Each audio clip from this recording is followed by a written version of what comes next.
Good morning, Mr. Lister. Good morning. Now, in a moment or two, I'm going to ask LA to ask you to take the affirmation, and then you're going to be asked questions by Ms. Scott. The audience you see in front of you are participants in the inquiry. There is a wider audience, generally numbers in 3 figures, which is beyond this room, watching on YouTube or live stream. So you're addressing them, the audience in front of you, and the lawyers to the left, as well as Ms. Scott and myself. Ellie, please.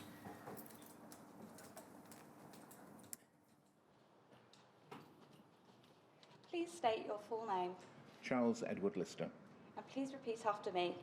I do solemnly, sincerely and truly I do solemnly, sincerely and truly declare and affirm that the evidence I shall give shall be the truth, the whole truth, and nothing but the truth. Mr. Lister, I'm going to start with an overview of your career. So we know from your witness statement that you were employed by the Department of Health between 1971 and 2011, save for a period between 2003 and 2009, when you were employed by the Human Fertilisation and Embryology Authority. Is that right? That's correct. Now, you've given us some detail in your witness statement about the roles that you had in the department from 1991. Just wonder if you could give us an idea of what you were doing between 1971 and 1991. Okay, well, I joined the civil service straight from school, straight after doing O-levels, and I started off in York in the local Social Security office. In 1973, I got myself a job in the Secretary of State's private office in London. That was Sir Keith Joseph at the time. But for most of the time I was in private office, the Secretary of State was Barbara Castle. I then moved into doing work for the Occupational Pensions Board, and then after that moved to what was then the department's medicines division, on the Secretariat for the Committee on Safety of Medicines, focusing largely on adverse reactions to drugs. The big issue at the time was concern about the side effects of oral contraceptives. From there, I went to do a role on policy for care of elderly people. Then back to occupational pensions, again working on the 1985 and 1986 Social Security Acts.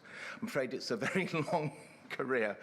And during that time, I got onto the department's management development program, which meant that I was then doing a series of short-term jobs intended to improve my knowledge and experience.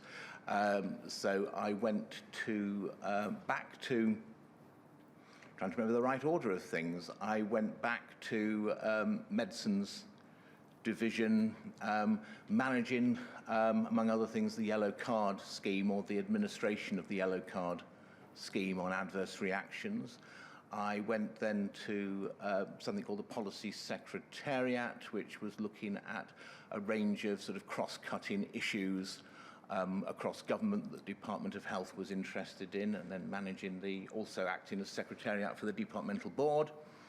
Then went on to, and this is the last of these roles up until 91, working on NHS finance, managing the allocations to health authorities, but also what was known as the top slicing process, which meant that when the Treasury allocated funds to the department, the Secretary of State's objective was for most of that funding to go to the NHS, but there were budgets that were spent by the department, and my job was to allocate those, trying to get as much money as possible out to the NHS. And so that takes us to 1991, where you took up a role where you had responsibility, is this right, for various aspects of the microbiological food safety policy? That's right. So that included things like salmonella. Salmonella in eggs was still a bit of an issue at that stage. And this was before the establishment of the Food Standards Agency. So I also had responsibility for things like the food hazard alert system, dealing with emergencies and our response to those. And in that role, you took over responsibility for BSE, is that right? That's correct, yes. And that included acting as a secretariat for the Spongiform Encephalopathy Advisory Committee, or SEAC, as we have been calling it for short. Yes, as I used to call it as well. And is it right that your team held the budget from May 1994 for the CJD Research and Surveillance Unit? Yes, that's correct. And as a result of that role, you were called to give both written and oral evidence to the BSE inquiry? That's correct, yes. That would have been in 1998. And for the transcript, your written statement is BSEI 5015, and your oral evidence is BSEI 5018. And then in May 1995, you took up a role as a team leader in HIV and AIDS, working in sexual health promotion. Is that right? Yes, that's correct. So it was on HIV, but it was entirely on sexual health promotion, at a point where we were particularly concerned about the prevalence of HIV among sub-Saharan African communities in the UK. So I worked a lot with community groups there. And so is it right to understand from that you had no role in working in any policy areas to do with the role of the transmission of HIV via blood and blood products? I didn't know. I was aware of those issues in the wider context, and I was aware at that time of the Macfarlane Trust, for example, as part of the sort of wider context in which I was working, but I had no direct involvement. And then in October 1998, you took up a role as the head of the Blood Policy Unit. I'm going to come back to that because that's going to be the focus of the questions that I ask you today. And then in May 2003, you left the Department of Health for a period of about 5 years to work as head of policy at the Human Fertilisation and Embryology Authority. Correct, yes. And then you returned to the Department of Health in 2008, working on the programme management for the HFEA, Human and Fertilisation Embryology Authority's Change Programme. That was still at the HFEA, not back in the department. And then, is this right, in 2009, you became a senior business manager in the Department of Health for the Director General NHS Workforce and Head of NHS Leadership. That's right, yes. And then you retired from the Department of Health in 2011. Correct. And you took up a role in August 2011 as a trustee of the Caxton Foundation. Correct. And you have given both written evidence to this inquiry and oral evidence to this inquiry remotely on the 25th and 26th of March 2021 in relation to your role as a director of the Caxton Foundation. So, as I've already said, the focus of today's questions is going to be your role as head of the Blood Policy Unit between October 1998 and May 2003. But before I ask you questions about that, can you help us to understand a bit more about the role of administrative civil servants, I'm going to call it, rather than medical civil servants, such as yourself? And I'm going to turn first of all to the Civil Service Code, which was published in 1996, and then ask you some questions. It's RLIT 301626. And if we could go, please, straight to page 46 of that document. So this is the Civil Service Code, which is printed within another document, a research paper, which sets out a number of different codes and procedures for ministers. And we can see here that it sets out at paragraph 1 the constitutional and practical role of the civil service is with integrity, honesty, impartiality and objectivity to assist the duly constituted government of whatever political complexion in formulating policies of the government, carrying out decisions of the government and in administering public services for which the government is responsible. And then paragraph 2, civil servants are servants of the Crown. Constitutionally, the Crown acts on the advice of ministers, and subject to the provisions of this code, civil servants owe their loyalty to the duly constituted government. And then if we could just go over the page, please, and pick up paragraph 5. Civil servants should conduct themselves within, if we could just go down, paragraph 3 deals with responsibility of ministers. Paragraph 5, civil servants should conduct themselves with integrity, impartiality and honesty. They should give honest and impartial advice to ministers without fear or favour and make all information relevant to a decision available to ministers. They should not deceive or knowingly mislead ministers, Parliament or the public. And then paragraph 6 deals with the civil servants' duties, if that's the right word, in dealing with affairs of the public. They should endeavour to deal with the affairs of the public sympathetically, efficiently, promptly, without bias or maladministration. And then if we go over the page, I just want to pick up paragraph 7. Civil servants should endeavour to ensure the proper, effective and efficient use of public money. And then there are other provisions dealing with not misusing official positions and what civil servants should do when they're required to act in a way which they consider to be illegal or improper and so on. So is it right to understand that this 1996 code was the first time that the obligations and duties of the civil service were set out in a document? In this way, yes. And were you familiar with the code during your time at Department from 1996? I was, yes. And was it something that you were trained on, how to adhere to, how to upkeep these duties of honesty, integrity and so on, or was it something you picked up on the job as a matter of judgment? The latter. And what, generally speaking, was your understanding of your duty as a civil servant to give impartial advice to ministers? Well, as a civil servant, I mean, my responsibility was to support the government and ministers in delivering their key objectives. And an important part of that role is the provision of advice to ministers.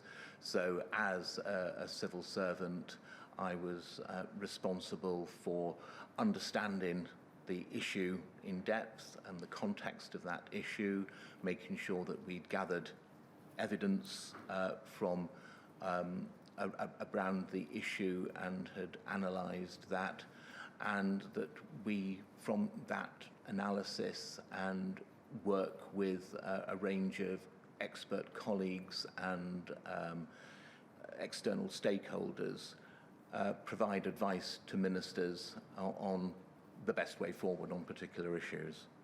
And that would normally be providing advice with ministers, often with options on the way forward and a recommendation.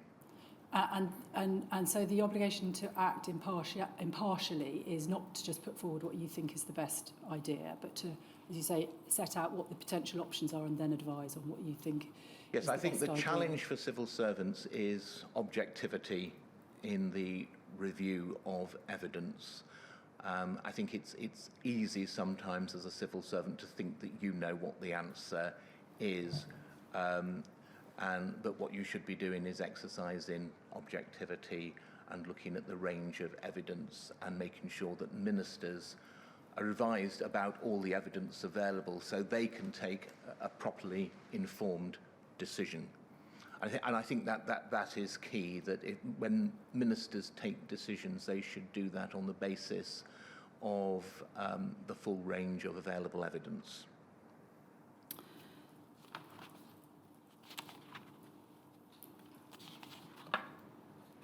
Turning then to your role at the Blood Policy Unit, you were, was your role title the head of Blood Policy? That was a little later. I think it was a team leader role to begin with.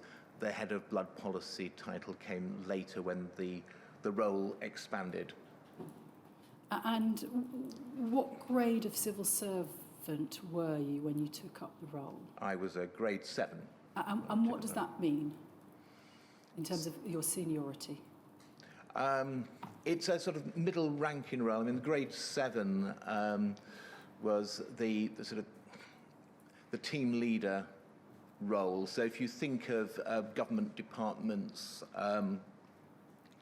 having a range of sort of portfolios for particular issues, you would have a Director General who would have responsibility, for example, for the whole set of issues to do with provision of health services, and then there would be a set of branch heads who would be the bottom rung of the senior civil service, who would have a narrower set, and then at grade 7 you would have a much more specific set of responsibilities. So very much in a sort of middle rank. And when you joined the unit, it was part of Health Service Directorate 1, is that right? That's correct. HSD 1. And you reported to Dr. Mike McGovern, a haematologist. Yes. But he wasn't part of the Blood Policy Unit itself. He sat above the Blood Policy Unit, did he? No, I think part of the context here, up until the mid-90s in the Department of Health, there was a separate medical and administrative hierarchy. And in the mid-90s, those were brought together. So if you were a doctor at that point, at the point I joined the Blood Policy Unit in the Department of Health, you were part of the unit, you weren't working separately, which is why I was reporting to Dr. Mike McGovern as opposed to another administrative civil servant. But did he have other responsibilities as well as working with the Blood Policy Unit? I don't recall that he did. It's possible that he did, but I don't recall that. And David Hewlett was head of branch, is that right? That's correct. And Dr. Sheila Adam was head of the directorate. Yes. And your witness statement tells us that you had a team of 2 staff reporting to you at that stage. I did. So there were 3 of you plus Dr. Mike McGovern. Yes. The size of the team. And then in July 2001, the unit moved to the Public Health Directorate. Is that correct? That's correct, yes, as part of a departmental reorganisation. And that Public Health Directorate was headed by Dr. Pat Troop, who was the Deputy Chief Medical Officer. Correct. And you reported to Vicky King. Mm-hmm. Who was a scientist. And the branch head was Dr. Mary O'Mahony. Correct. And you tell us in your witness statement that by this stage you had 3 members of staff reporting to you. So again, you were still a 4-person team? Yes, absolutely. That was the basic position. We had additional people brought in at various times, but the core team was a team of 4. By that stage, the work had expanded quite considerably, both because of things like the European Tissues and Cells Directive, or not Tissues and Cells, so the European Blood Directive. And is it also right to understand that for a period after the move to the Public Health Directorate, you didn't have access to an in-house haematologist? That's correct, yes. Mike McGovern didn't move with us, so we lost that access. So for a while, I was getting that advice externally. And did that cause any difficulties that you can recall? Not that I can recall. I think that there was a gradual movement within the department to feel that the department didn't need to have a whole lot of in-house medical expertise, that there were medical experts externally that it was possible to call on, and that became more and more the trend within the department. So what I experienced was not unusual. Were you given any briefing or guidance on key issues and priorities when you took up your role, or was it very much hit the ground running and here, this is what's coming across your desk? Well, it's always hit the ground running, but I had a good induction from Mike McGovern into all the key issues at that time. And who was your predecessor? Christine Corrigan. Can we have a look at the way that you describe the role of the blood policy unit and the overview of the work that you were involved in your second witness statement, WITN 4505002?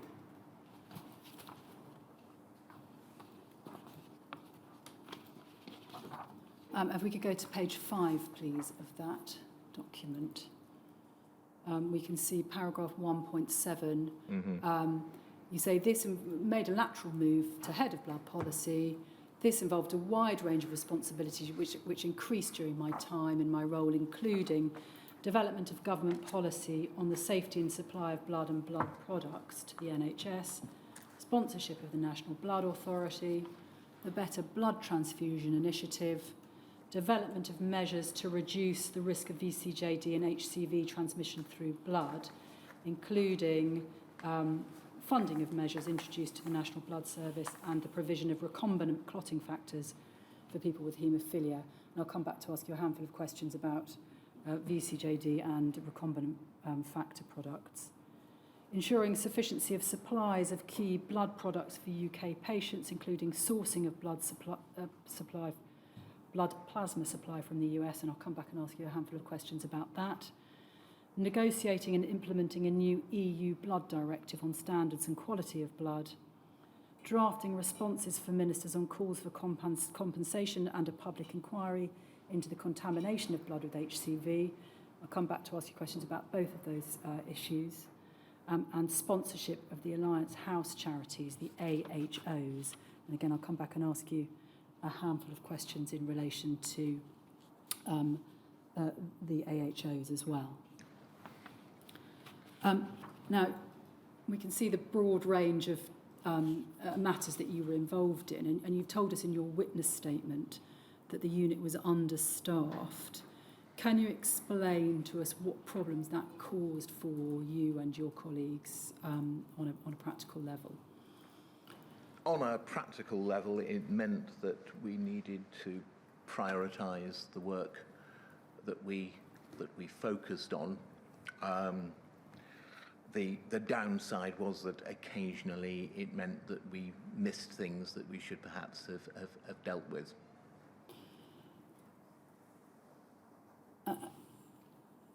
And were there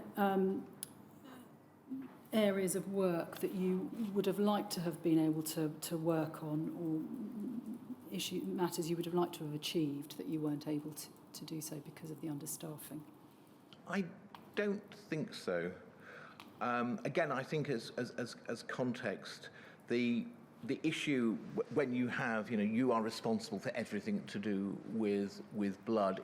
When things come in that are new that you have to deal with, you have to manage that within the resources that you've got. And as we've discussed, I was successful in bidding for extra resources, but there was always quite a considerable lag between getting those and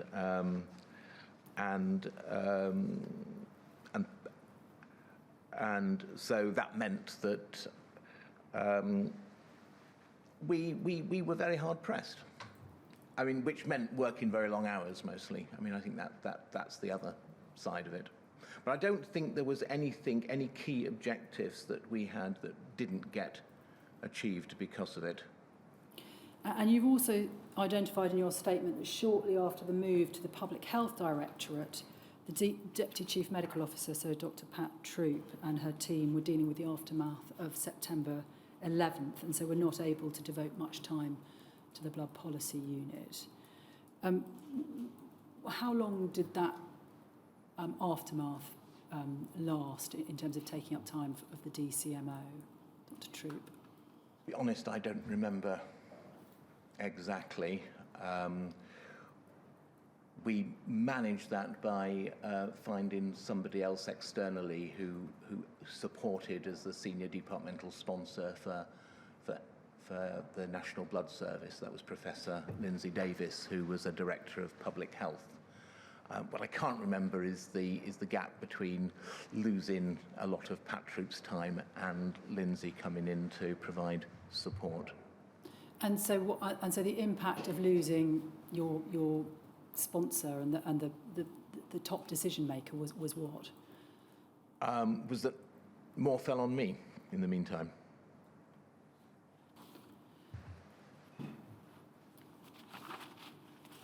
And before I turn to ask you questions about calls for a public inquiry, I want to ask you whether you can help us understand how and in what circumstances issues were escalated to ministers and in what circumstances civil servants could make decisions for themselves.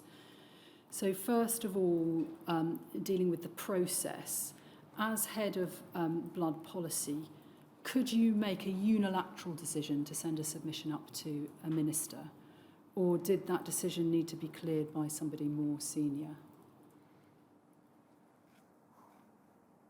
I think there were times when I could take that decision if it was something urgent.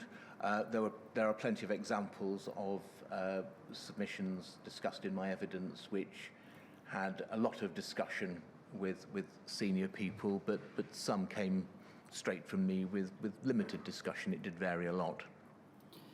And what was the process when you authored a submission to the minister? Could you simply author it yourself and send it to the minister's office, or would it involve going to senior colleagues to get submissions cleared and so on? It was usually a judgment call for me, I think. I could put submissions directly to ministers. I have to say in the civil service now at that level that would not be possible, but then that was, and I did. It would be normally my judgment whether I thought I needed senior input. And then how did you decide whether or not there was an issue, the issue was something that you could decide for yourself, or that you had to escalate to senior colleagues, or that you had to indeed go to the minister for a decision? I think that depended on the size of the issue. So there were certain things that absolutely had to go to ministers. So decisions on issues, anything to do with spending public money. So, or for example, all the submissions about whether to find the money for recombinant clotting factors, or not covered in the evidence, but for NAT testing, for example. Issues that involved previous decisions taken by ministers, so further discussion on the compensation issue, for example. Anything that was going to go public from the department needed to go through ministers. So a whole range of, if anything involving anything legislative, anything involving anything going to Parliament. So a whole range of things which, from my experience as a civil servant, I knew required ministerial decision. And then I would take a view on whether an issue had wider implications that needed senior input. We can see from your witness statement a number of different ministers making decisions about blood policy during your time there. So that seems to be for two reasons. First, because there are a number of ministers in the department, and secondly, because there was a turnover of those ministerial posts. What impact do you think that the range of ministers, the number of ministers that you had to deal with had on decision making in the department? I think the first thing to say is that there was certainly a turnover among junior ministers at the parliamentary secretary level, but actually not at the Secretary of State level. There were only two Secretaries of State during my time, Frank Dobson initially, and then Mr. Milburn, Alan Thank Milburn. you, Alan Milburn, thank you. So there was that consistency at Secretary of State level. And I think, as my evidence shows, on certain key questions, the parliamentary secretaries would refer matters up to the Secretary of State for a view.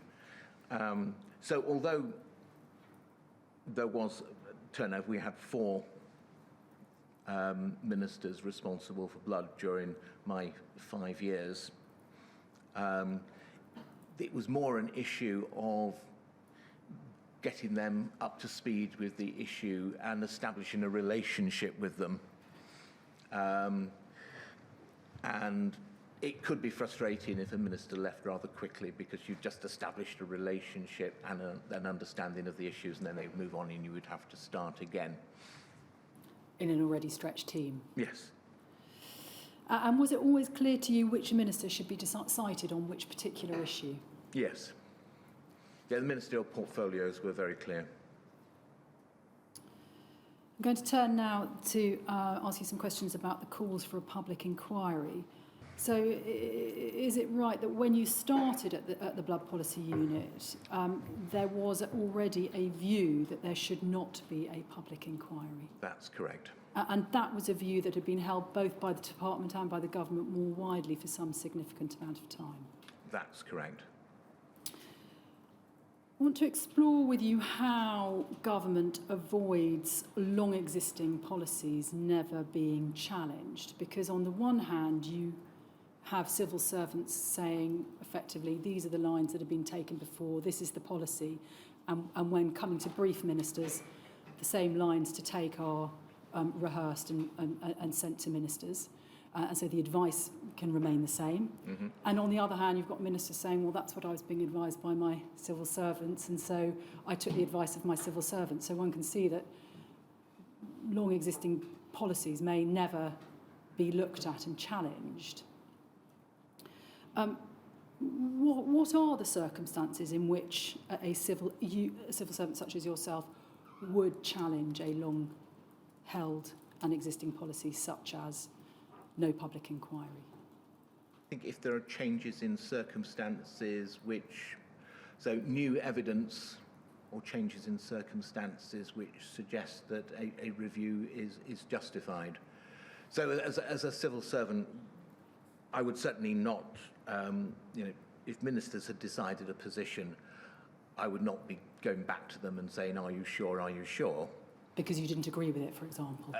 Even if I didn't agree with it, because it was my job to, as a civil servant, to ensure that what ministers wanted happened. But if there were changes of circumstances, so I'm sure we'll talk about this, for example, the HCV litigation, that then was an opportunity to go back to ministers with a review of the issues. So those are the points at which you can say, this has happened, or we have this new evidence, or this has changed, and let's take a fresh look at this. And we will come back to look at precisely what you've just mentioned, what happened after the HCV litigation came to an end. Would you challenge, or would you review, re-look at a long-held and existing policy when a new minister arrives? When a new minister arrives, we would brief them on the current policies, but we wouldn't review it just because we have a new minister. And presumably sometimes when a new minister arrives, they have a view about a particular policy which may then call for a review. It's always open to a minister to challenge anything they think isn't right in their view. And is that the same process under a new government? When the government changes, again, is that those circumstances in which reviews often take place of policies? Well, when governments change, new ministers are presented with a massive briefing pack which describes current policies, but also suggest ways forward for that government's manifesto commitments. Can we turn to what you say in your witness statement about the policy? It's your third witness statement, which is WITN 4505389.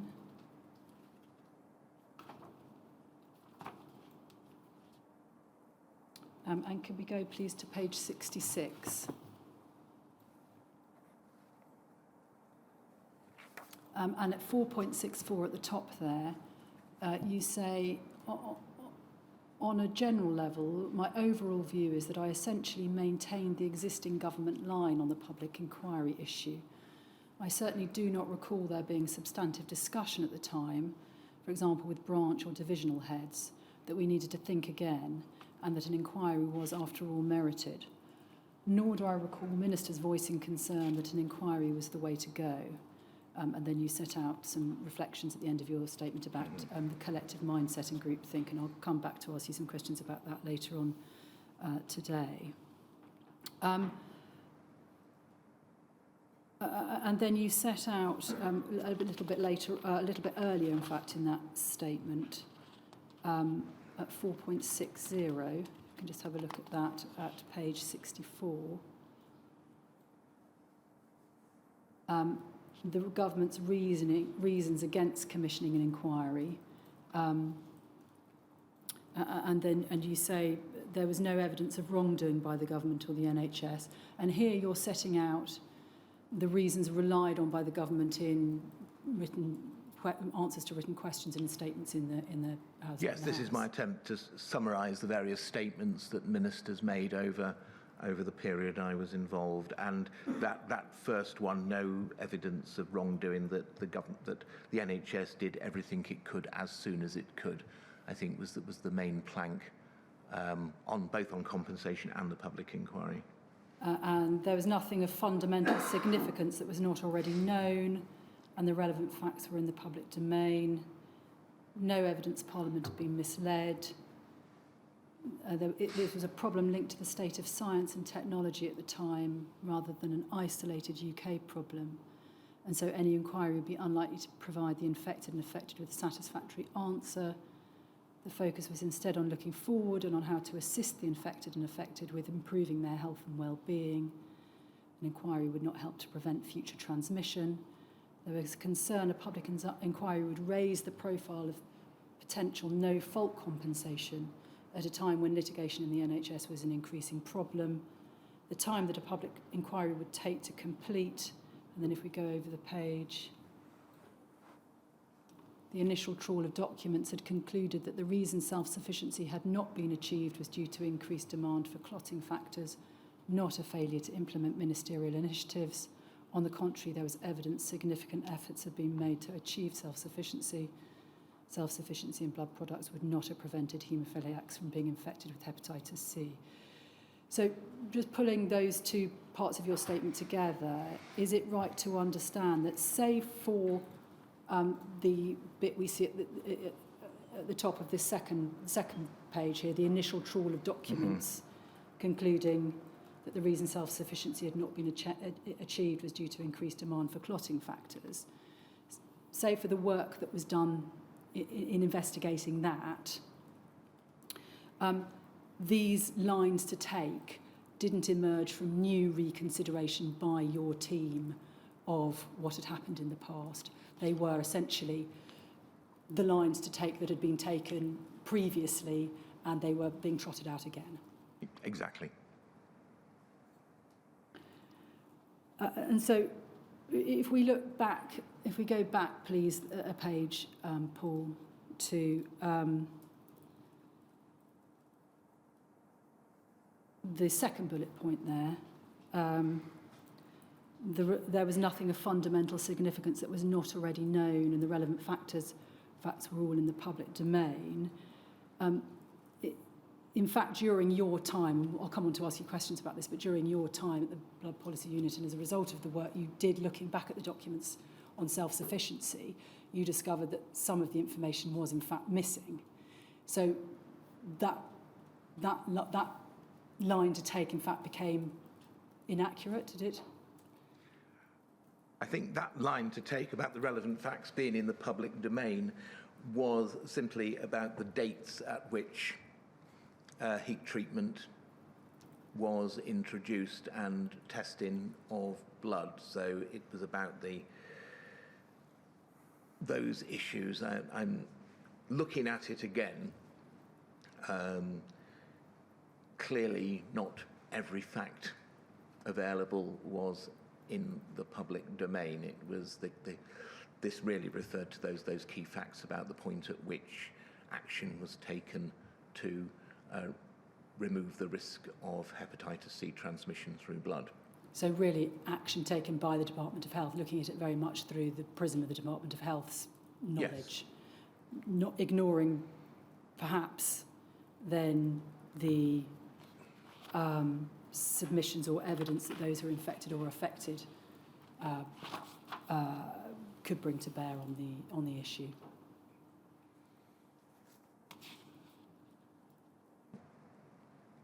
I think arguably at the time the infected and affected were making their points loud and clear, and those points were also being heard in Parliament increasingly. And would you accept that line to take prejudges whether there may be information that has not come to the attention of the department? Yes, I would accept that. I mean, you could say it was a little bit of a circular argument. Can I ask you then about a comment you make at DHSC 554-1783?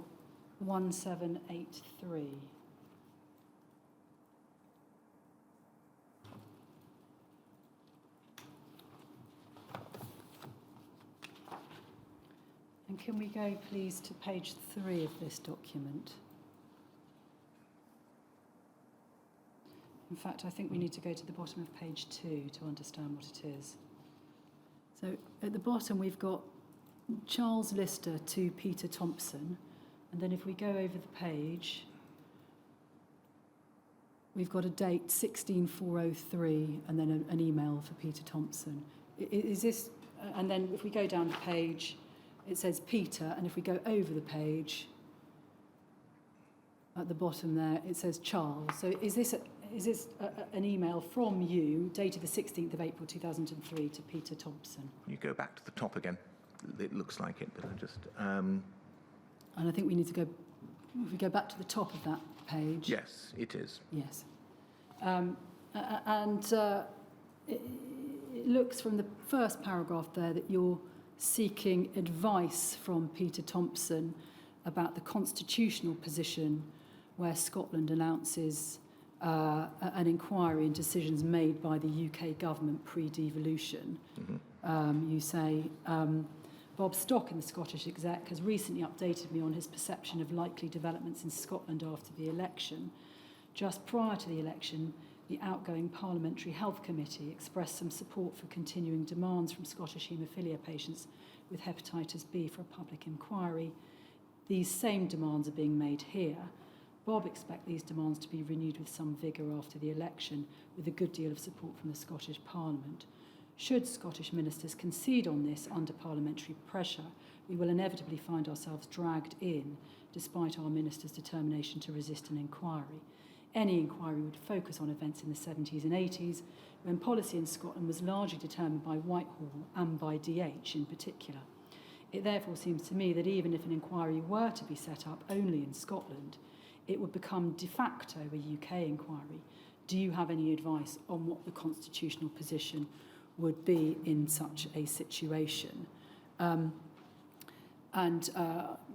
We can see from earlier in the document, but later in time, that the advice coming back that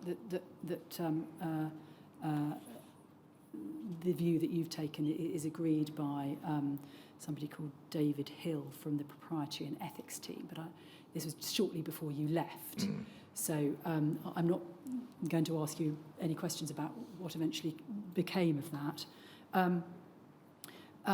But can you recall who you were talking about when you say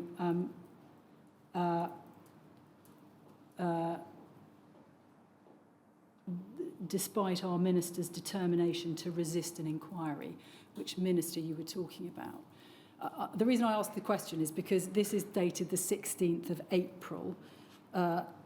Is that right? Sorry, yes, 16th of April. An apostrophe after the S, and so it's plural. Yes, it is. Yes. Yes, I'm referring there to successive, current and previous ministers. So, an established government position that they did not want an inquiry. So, and you've described it in terms of a determination. So, can you describe how strongly held the view were by successive ministers?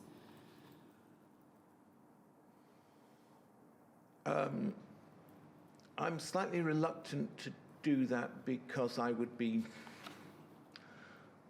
I think, relying on a pretty faulty memory. I mean, their ministers were... There was never a time when a minister said to me, I think we should reconsider this issue of an inquiry. Ministers were always very clear in their minds that an inquiry, in their view, was not warranted. And that applied to successive ministers, so it was very much an established government position, which, as a civil servant, it was my responsibility to maintain. What do you think? Can you think of anything that would have been grounds for a policy to change, for the policy to change during your tenure? I think if evidence had emerged, for example, that suggested that, whereas we had said, everything that had been done as soon as it could possibly have been done, etc., that was not correct. I think had something emerged that really put that position in question, then that would have been possibly a reason to go back on this as an issue. And what is your view now, with the benefit of hindsight, as to whether an earlier UK public-wide inquiry was justified? Yeah, I do say something about that in my statement. Could we go to that? Yes. If we go to... And this is very much with the benefit of hindsight, the comment I made. Go back to WITN 505 389.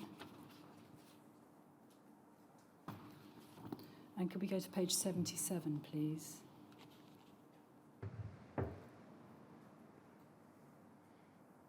You say, with the benefit of hindsight, I accept that there is a good argument to say that an earlier UK-wide public inquiry would have been justified. And you say, because you understand the only statutory prerequisite for a statutory public inquiry now is the existence of public concern, or that both Houses of Parliament resolved that it was expedient that a tribunal be established for inquiring into a definite matter described in the resolution as of urgent public importance, and you accept that under either test it seems that the statutory prerequisite could have been met, and it was therefore a question of political judgment whether an inquiry should be held. And then you say at paragraph 3, the measures that were taken, including DH's internal review and the subsequent report in 2007, and the litigation that was concluded, did not dissipate public concern, and an earlier UK inquiry would have answered campaigners' questions about what happened sooner, and perhaps achieved much-needed closure, reduced the stress on campaigners who had to fight for an inquiry for longer, ensured that more campaigners would have lived to see the outcome, had the opportunity to call on witnesses now too ill or deceased, and would have benefited from clearer memories. And then if we go over the page, while blood policy and safety had already moved on considerably, the lessons derived from a full inquiry could have been acted upon sooner. So I think those are all reasons, as I say in my statement, that with hindsight, I can see why an earlier public inquiry would have had a great deal of value. I'm going to ask you some questions now about what became known as the Bergin, I'm not quite sure. Bergin, I think. Bergin report. And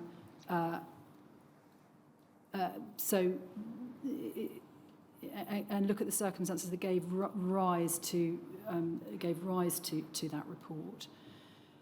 So is it right to understand this, that while you were drafting a submission to Lord Hunt in October 2001, you went back to the files from the 1970s in order to deal with a new allegation that Lord Owen had made, that officials had failed to honour his pledge to Parliament in relation to self-sufficiency?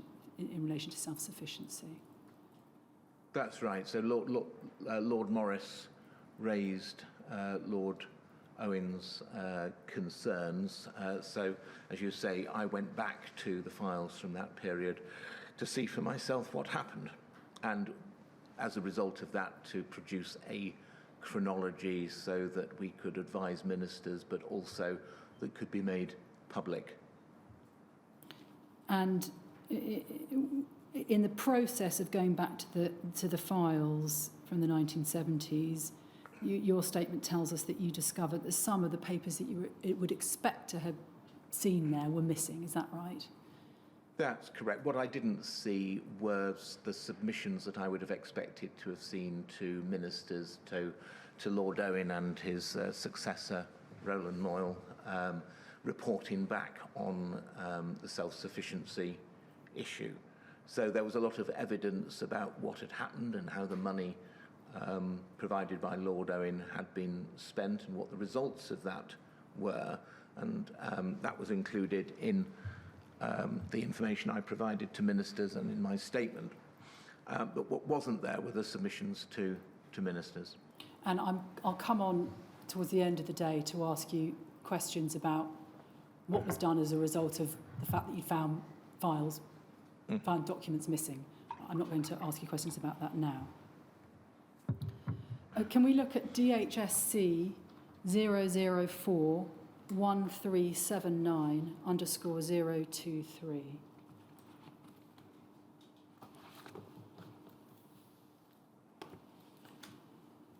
So we're now looking at a document from April 2002. So the submission that you made to Lord Hunt and the chronology that you did for Lord Hunt was October 2001. We're now in April 2002, and this is a memo to you from Janet Walden of the Investigations and Inquiry Unit, entitled Haemophiliacs and Hepatitis C, Events in the 1970s and 80s. And she says this: just to confirm our discussion earlier this week, that I think it's important that you locate whatever papers are now in existence and ask someone fairly senior and experienced to put together a chronology of events and key background papers. Without that, it will be difficult to answer any accusations levelled against the department by Lord Owen and others. So just pausing there, is it right to understand that although you'd done a chronology from what you could find, what was being suggested here was that actually a rather deeper search and more information needs to be put into the chronology from what the department have? Yes, I mean, I was conscious myself that I'd only had the time to sort of delve into part of the story, and that it needed someone who had more time to go into the issues in greater depth. I think that there's something in my statement that shows that was discussed with the minister, who was Yvette Cooper at the time. Yes, and at that time you were asking for funds effectively for somebody outside the team to do it because you didn't have the manpower. Is that right? Yeah, exactly. And I think this looks like I'd gone to Janet Walden to get her advice on the way to go with this. And then she says this in the second paragraph: it may of course be the case that papers have been destroyed, in which case the exercise remains useful in that we can be open about being unable to accurately establish what exactly happened in the 70s and 80s. Whatever the outcome, we should be in a much better position to advise on whether or not a further investigation or inquiry is justified, should there be continuing pressure to go down this route. So is it right to understand that there were two. The second rationale, if you like, for what then became the Bergin report was to look at and to be able to advise ministers on whether or not a further investigation or inquiry was justified. Yes, I don't think this was necessarily talking about a public inquiry, though, a full-blown public inquiry. I think that's unclear from what's being said here, but I don't recall that being part of the reason for the Bergin review, to address the issue of whether there should be a public inquiry. So your recollection is that this was further investigation or inquiry would have been what, an further internal investigation? Yes, potentially, or some other form of review. Potentially by somebody outside the department, but falling short of a public inquiry. Yes. So you don't recall the discussion, there ever being a discussion about potential for a public inquiry? I don't know.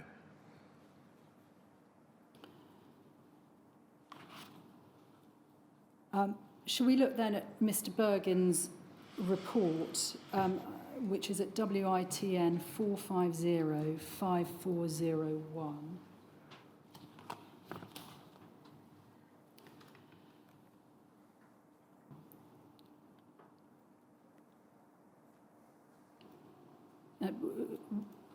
Who was Mr. Bergin? He was a departmental official. As I said in my statement, I can't recall now why he was selected. I think what I would probably have done is to cast around for people of the right seniority who had the time to do this.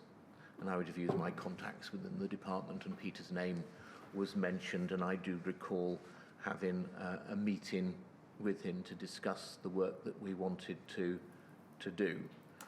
Yes, so he was a departmental official. Now, we're looking at a report which, is this right to understand from your statement, you were provided shortly before Christmas 2002 from Mr. Bergin? Yes. But you, in fact, is this right, didn't get to review it before you left the department? That's correct. I think I recognised that there was some work needed, but we were so involved with the rollout of recombinant clotting factors at the time that I didn't get the opportunity to review it properly. And you'll see in my statement that there's a quote from a note I wrote afterwards to former member of my team with suggestions about the way forward. And that email is dated the 10th of June, which is after you left the department. Indeed. And is it right, had you come back into the department to deal with outstanding matters? Is that how that arose? I don't remember. There's a reference in there to me appearing at the weekend or something. I don't remember doing that, but I clearly did. There were some things that I presumably came back to finish off. And we'll look at that email. We may look at that email later, but in that email, you're effectively saying, look, some more work needs to be done to this. Is effectively still a draft report. Yes, indeed. I just wanted to look at what Mr. Bergin says about the purpose of the report at the top there. So, about 3,000 haemophilia patients treated with blood products in the 1970s and early 1980s were infected with hepatitis C. Many with HIV. A number of MPs have suggested that this might have been avoided had the UK achieved self-sufficiency in blood products, a policy the government initiated in 1975, and ministers have asked officials to investigate this. This report is the result. So is it right to understand that that was the primary topic, if you like, issue that Mr. Bergin was investigating? On self-sufficiency, yes. This report is the result of a review of surviving documents from 1973, when a decision was made to pursue self-sufficiency for England and Wales, to 1985, when viral inactivation was introduced for all the blood BPL products. It contains a chronology of events and an analysis of the key issues. including the developing understanding of the seriousness of non-A, non-B hepatitis, the evolving understanding of the viral risks associated with pooled blood products, both domestically produced and imported, and how this influenced policy, the development of policy on UK self-sufficiency in blood products, the factors that influenced it and the reasons why it was never achieved, the developing technologies to enable viral inactivation of blood products and the timing of their introduction in the UK, and the ability of BPL to produce the volume of products required. Can you help us with why, if this report had this dual purpose, first of all to look at the question of self-sufficiency, but also to look at whether or not further inquiry or investigation is required, why it had such a narrow remit? I mean, for example, it only goes up to 1985. It doesn't really deal with hepatitis C, doesn't deal with introducing donor screening for non-A, non-B or hepatitis C or even indeed HIV. To be honest, I can't recall what the discussion was about setting the remit for this review. The email I referred to earlier gave my version of what the remit was. There was a slightly different version when the report was published. It certainly wasn't. It was a fairly narrow remit, but I'm afraid I do not recall the discussion that led up to the decision to have that remit and nothing wider. Do you know, can you help us with this, why it didn't include an investigation into what happened to the documents you had noted were missing on the official file, so those submissions to Minister that you had noticed in October 2001 were missing from the original 1970s file? I think possibly because I felt at the time I'd got as far with that in drawing a blank as I possibly could.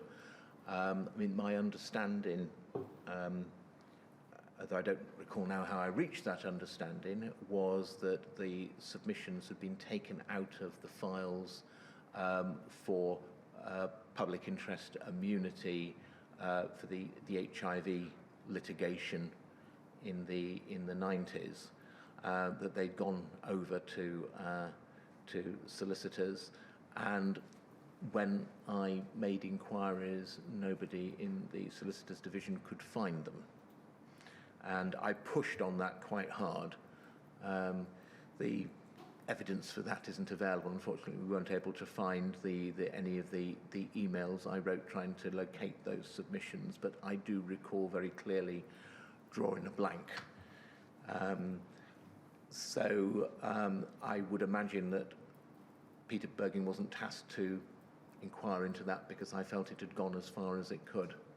And to be clear, I'll be coming back to the steps that you took in relation to those missing papers later on this afternoon. So, having received the report in December 2002, not taken any steps in relation to it until June 2003, and by that stage not being employed by the Department of Health, did you have anything more to do with that report after June 2003? I didn't, no.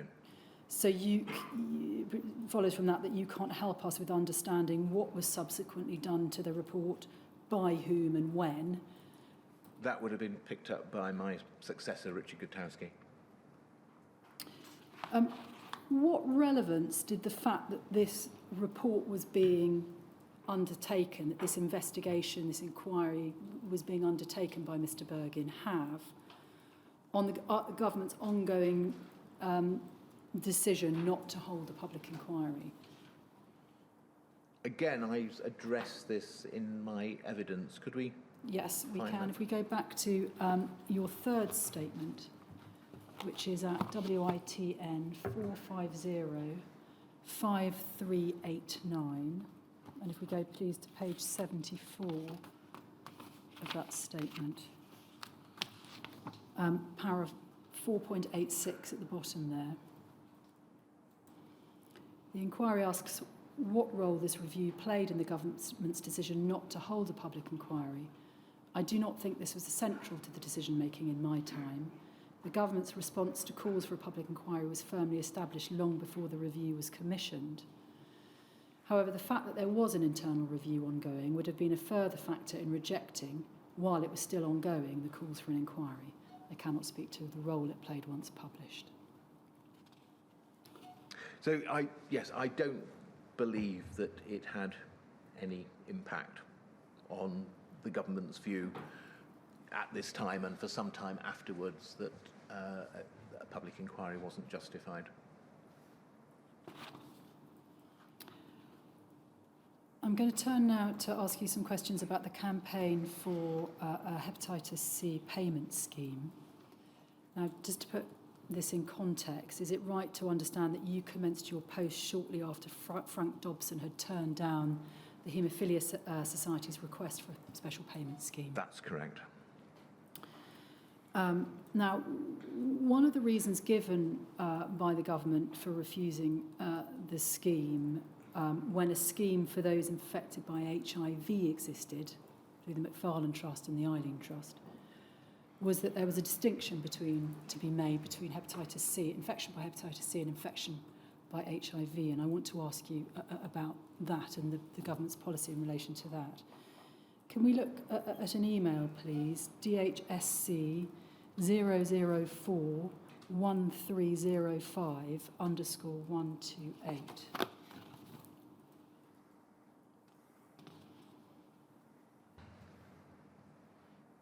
Now, this is an email, and the date's not clear at the top there. It's in July 99, and it must be after the 16th of July because of the first line.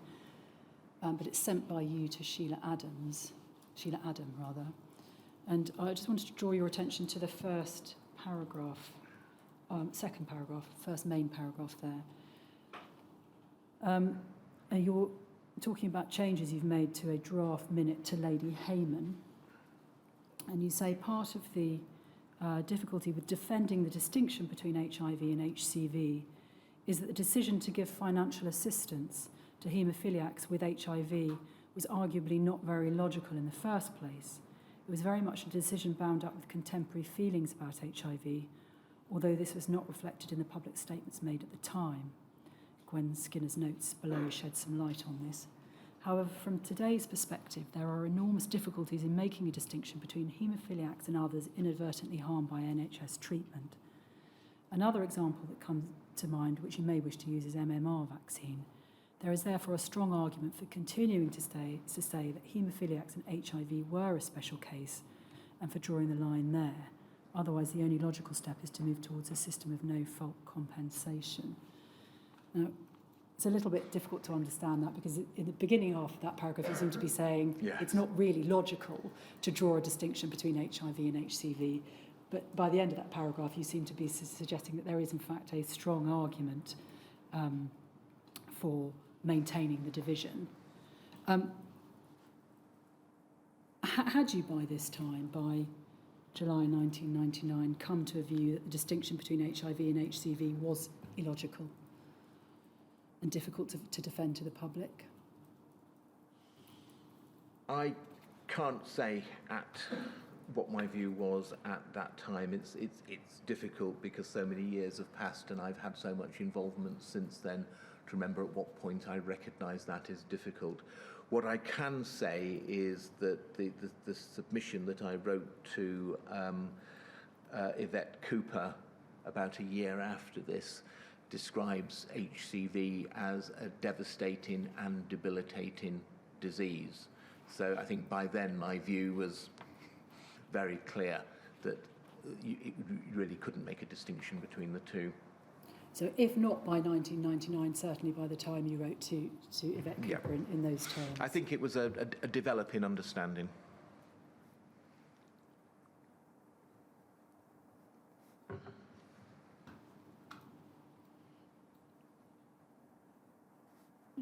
Was that a view, as it developed in your mind, is that a view that developed to your recollection in the minds of your colleagues and the ministers that you were advising? I think so, yes. Ministers met representatives, not just from the Haemophilia Society, but from the Manor House Group, from Haemophilia Action UK, so people who were directly affected by hepatitis C, so they had direct testimony about the impact on people's lives. So, yes, I think ministers, junior ministers anyway, were clear about that. But the government line remained during your time there. Indeed. There is a distinction, and therefore we will not move to a compensation scheme.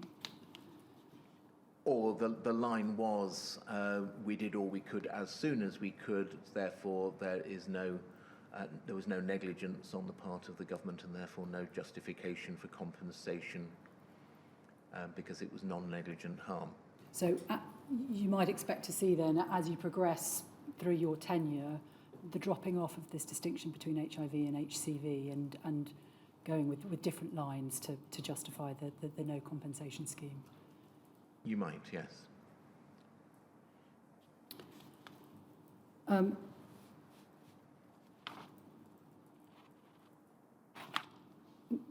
Can we look at another document then? DHSC 00200784_029.